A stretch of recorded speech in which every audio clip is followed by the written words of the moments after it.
So here's one of the questions from the assignment.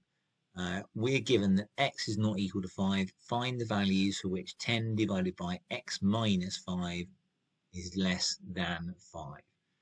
So first thing, what type of equation is this? This is a reciprocal. Okay, so we know what reciprocals look like. Okay, so we've got our axes. Right, now let's look at the reciprocal here. Remember that this in the denominator tells us where the asymptotes are. Okay, so where will this be 0 when x equals 5? So that means that we need to draw an asymptote where x is equal to 5.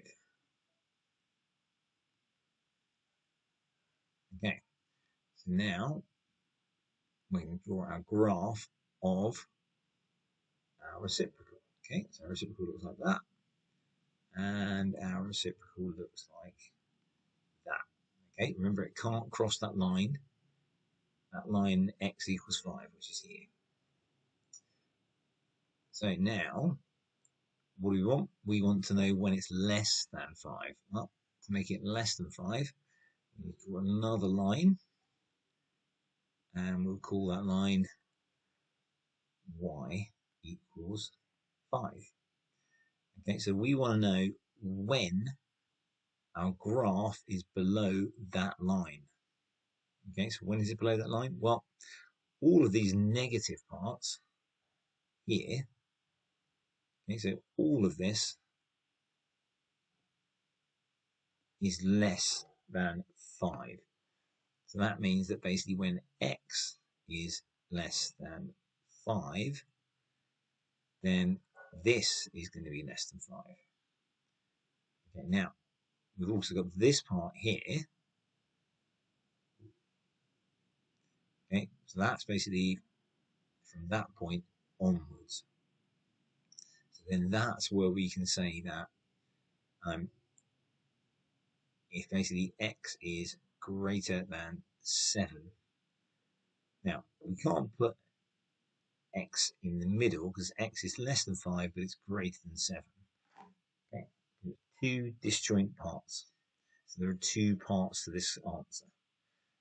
Okay, if you want to think about it from an algebraic point of view, if I do what lots of people did, and I say that I've got 10 over x minus 5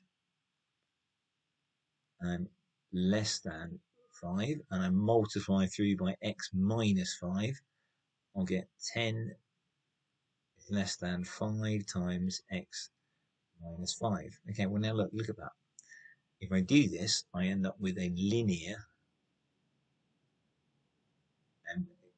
equation, and my linear equation is only going to have one solution. Okay, if we follow it through, we've got 5x minus 25, so that means that 5x less than 35, or 35 is less than 5x. So then that tells me that x is going to be 7. That's that solution there, but we don't get this solution. Okay. What I need to do is get rid of all of that. I can multiply it through by x minus 5 squared. So then I get 10 times x minus 5 is less than 5 times x minus 5 squared. Then I'll have a quadratic. Quadratic will have two solutions. That will give me both of my solutions x. Okay, look at it, probably a bit neater on GeoGebra. Okay, we can see here's our positive, here's our negative. Yeah, I hope that helps.